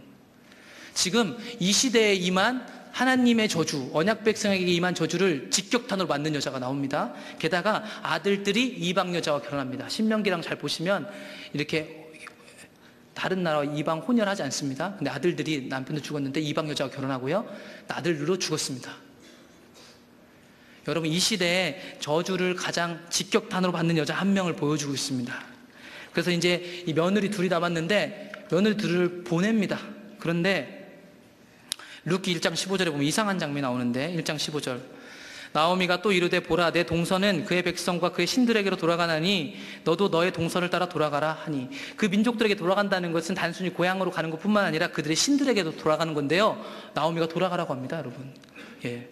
그랬더니 룻이 16절, 룻이 이르되 내가 어머니를 떠나며 어머니를 따르지 말고 돌아가라 강권하지 마옵소서. 어머니께서 가시는 곳에 나도 가고 어머니께서 머무시는 곳에서 나도 머물겠습니다. 어머니의 백성이 나의 백성이 되고 어머니 하나님 나의 하나님이 되시리니 어머니께서 죽으시는 곳에서 나도 죽어 거기 묻힐 것이라. 만일 내가 죽는 일 외에 어머니를 떠나면 여호와께서 내게 벌을 내리시고 더 내리시기를 원하나이다 하는지라. 나오미가 룻이 자기와 함께 가기로 굳게 결심한 것을 보고 그에게 말하기를 그치니라. 여러분, 여기서 제일 많이 등장한 단어가 뭔지 아십니까? 어머니입니다. 이 이방 여자가 도대체 뭐기에, 이 나오미라는 여자가 그 자신의 믿고 있는 신들로부터 저주를 직격탄으로 맞는 것을 눈으로 목도한 이 며느리가 도대체 뭘 볼 게 있다고 이 어머니를 따라간다고 하고 있을까요? 여러분, 정말 신비롭게 이런 나오미의 삶이 어떤지는 숨겨져 있습니다. 다윗처럼 자랑되어 있지 않아요, 여러분. 솔로몬처럼 자랑되어 있지 않아요. 근데 이 여자를 통해서 가장 비천한 여자, 어둠을 직격탄으로 맞고 있는 이 가장 비참한 여자가 어떻게 사는지 전 전혀 모르겠는데, 이 여자를 통해서 이방 여자가 그 야훼 신이 진짜 신처럼 보였는지 어쩐지 전 잘 모르겠는데, 일단 이 어머니를 따라왔고요. 이 어머니의 고백을 보시죠. 나오미라는 어머니의 고백. 이제 고향으로 돌아오니까 사람들이 나오미를 알아봅니다. 그랬더니 룻기 1장 20절에 이렇게 얘기합니다. 나오미가 그들에게 이르되 나를 나오미라 부르지 말고 나를 마라라 부르라. 이는 전능자가 나를 심히 괴롭게 하셨음이라. 내가 풍족하게 나갔더니 여호와께서 내게 비어 돌아오게 하셨느니라. 여호와께서 나를 징벌하셨고 전능자가 나를 괴롭게 하셨거늘 너희가 어찌 나를 나오미라 부르느냐 하니라. 여러분, 이 사람은 자기가 맞은 저주의 직격탄을 고백하고 있습니다, 여러분. 그 저주 받아 마땅할 자라는 것이 인정되는 사람입니다, 여러분. 이 삶이 어떤 삶이었는지 저는 모르겠습니다. 근데 심지어 와보라고도 안 했고 가자고도 안 하고 가라고 하는데 여호와께 돌이키고, 이 나오미를 통해서 돌아온 룻을 통해서 누가 나오냐면 오벳이 나옵니다. 우리가 잘 아는 오벳. 그래서 룻기 마지막에는 다윗의 족보가 등장하고 거기서 룻이 등장하는 겁니다, 여러분. 여러분, 언약 백성이에요. 예수 그리스도가 오시기 위한 족보예요. 우리가 발견하는 언약 백성 기준에 따르면 이방인은 들어오면 안 돼요. 근데 마태복음 1장에 보시면 예수님의 족보 가운데 이방 여자들이 왜 이렇게 발견되는지, 그 사람들은요 주님을 구원자로 받아들였어요. 그리고 그런 사람을 이 어둠 속에서 끌어낸 자가 누구냐면 나오미라는 사람이었어요, 여러분. 나오미라는 사람은요 이 땅에서 아무 칭찬도 못 받았고, 심지어 룻기라는 성경도, 저는 룻기를 자주 보면서 룻기는 사실 나오미서 이렇게 했으면 좋겠는데, 자기 이름 달린 성경 하나도 없이 신약 성경 말씀하신 그 말씀처럼, 예수님 말씀처럼 오직 그분은 상급은 하늘에서만 받겠죠. 예수님은 그렇게 가셨고요. 이 땅에서 자랑받고 내가 얼마만큼 옳은 길을 가고 있는 것을 사람들에게 드러내려고 하지 않았습니다. 그냥 주님과 함께 동행하는 길이었고 그 길 앞에 온 삶으로 동참하는 것일 뿐이었습니다. 그게 언약 백성의 자연스러운 삶이고, 그 삶은 다른 사람들이 손가락질해도 우리 자신은 절대 포기할 수 없는 날마다 승리하는 삶을 가진 자들의 비밀스러운 삶이었습니다, 여러분. 여러분들 어떤 삶을 살고 있습니까, 여러분? 저주가 선포되었을 때 신기하게도 요나서에 보면 니느웨라는 이방인들은 돌이키더라고요, 여러분. 우리는 우리가 이방인이 아니라고 생각하기 때문에 우리의 돌이킴이라고 하면 고작 우리 삶 속에 조금 내가 생각하기에 비도덕적이거나 내가 생각하기에 하나님 좀 못 따라갔다는 것을 끌어내가지고 그걸 가지고 기도하고 있는데, 정말 우리가 이 바닥 밑에 끝에서부터 주님을 떠나 있는 게 인식이 안 되신다면 지금 이미 너무 많이 멀리 온 겁니다, 여러분. 우리가 하나님은 언약 파기 시대를 살아가면서도 하나님의 저주를 융단폭격같이 맞으면서 그 안에서 주 안에서 살아가는 정직한 사람들을 통하여서 하나님의 구원을 맛본 그런 자들을 통하여서 하나님의 일을 이루어 가십니다, 여러분. 그리고 그 하나님은 그 복음을 전했고 그 복음을 전한 사람들은 대부분 이방인들이고 비천한 사람이었고, 설령 이 나옴이라 할지라도 사실은 외형적으로 보기엔 이방인과 다름없이 보여지는 매우 비참한 상태의 사람이었습니다, 여러분. 그렇기 때문에 사실은 저는 그렇습니다. 제가 여기서 설교하면서 전 개인적으로 이 시대 설교는 모여있는 사람들에게 계속해서 당신이 예수 믿는 사람 아닙니다라고 세게 외치는 것만이 설교라고 생각합니다. 더 이상 많은 설교와 이야기를 말씀을 연구해서 가르치는 것이 사실 무거운 짐입니다. 저는 얼마 목회를 하지 않았지만 결국 이 시대를 살아가면서 보는 건 뭐냐면 하나님의 생명으로 사는 것 그 외에, 그리고 말씀 앞에 진정하게 서고 각자가 성경을 읽고 그 기준 안에서 하나님 앞에 드려지는 삶을 드려야 되는데, 우리는 우리가 하고 있는 센 설교 혹은 내 마음에 드는 어떤 가치관, 내가 원하는 교회상 모양들, 그것들을 따라 일합니다. 그리고 자신이 원하는 리더를 세우고 그 원하는 리더를 따라갑니다. 하나님 뜻은 중요하지 않습니다. 그게 오늘날 우리 시대입니다. 그래서 우리 위원회, 우리 권역, 우리가 중요하지 하나님의 뜻은 전혀 중요하지 않습니다, 여러분. 그게 오늘날 우리 시대입니다, 여러분. 천리만 길 떠나 있는 여러분과 저의 삶이 하나님 앞에 비춰져야 됩니다. 만약 이게 되지 않으면요, 여러분들이 여기서 겪고 있는 은혜와 그 모든 것들은요, 여러분 다른 종교를 가셔도 이만큼 은혜를 경험하실 수 있을 거라 저는 생각해요. 여러분, 여기서 여러분들이 지금 경험하고 있는 삶에서 승리할 수 있는 이 정도, 이거를 성경은 종교심이라고 얘기하고 있고요. 그건 불교에도 있고 천주교에도 있고 다 있답니다, 여러분. 하나님이 주신 진짜 생명력은 이 정도 삶이 아닙니다. 십자가의 능력은 그런 정도의 삶이 아니고요. 우리의 삶을 완전히 송두리째 바꾸어 놓는 거고, 그래서 신약 성경은 그분이 우리의 주인 되신다고 얘기하고 있고, 그래서 우리를 둘로스, 종보다 더 둘로스를 정확하게 해석하면 노예라고 얘기하고 있습니다. 예수님을 따라서 노예된 삶을 살아가는 자, 삶에서 날마다 사람들, 세상에서는 비천하고 무능력한 사람처럼 보일지 몰라도 삶의 열매로 증명해 보이는 사람, 그리고 그 열매가 자신의 삶을 보여줄 수 있는 사람, 그래서 그 생명력을 먹고 자기가 의도하지 않았지만 그 가운데서 하나님의 뜻을 따라서 룻과 같이, 다윗과 같은 사람을 만들어낼 수 있는 그 통로, 그게 이 시대에 하나님이 찾고 있는 사람입니다, 여러분. 여기서 누리고 있는 임재, 그 정도 하나님 주시는 거의 전부 아님을 인식하시고, 이 시대 우리가 얼마만큼 하나님을 떠나 있는지를 보시고, 그나마 다만 하나님께 주시는 그 진노에 두려움으로 반응하는 불신자들, 하나님을 두려워하는 자들 옆에 같이 섬기셔서 우리가 얼마만큼 부패하고 완고하고 우리가 얼마만큼 하나님을 떠나 있는지를 발견하시길 축복합니다. 그런 관점에서 하나님이 우리 포도나무께 주신 군성교나 모든 것들은 사실은 우리를 다루시는 영역입니다, 여러분. 우리의 이름을 드러내기 위한 곳이 절대 아닙니다, 여러분. 배우는 곳입니다. 우리가 과연 그곳에서 어떻게 보면 물량공세처럼 보이지 모르죠. 모양은 똑같아 보이죠. 그곳에서 여러분 가난한 마음을 배울 수 있다면 이 시대 하나님이 하실 일 다 하고 계신 겁니다, 여러분. 그런 마음을 포도나무 교회와 샘물결 선교가 배웠으면 좋겠고, 저 또한 여러분 또한 배우길 소망합니다. 그리고 한 주 동안 살아가시면서 여러분 삶 속에 얼마만큼 하나님의 저주가 임했는지, 내 삶이 얼마만큼 비참한지를 외면하지 마시고 직면하시고 그 앞에 하나님의 은혜를 구할 수 있다면 그것이면 족합니다. 우리 함께 찬양하겠습니다.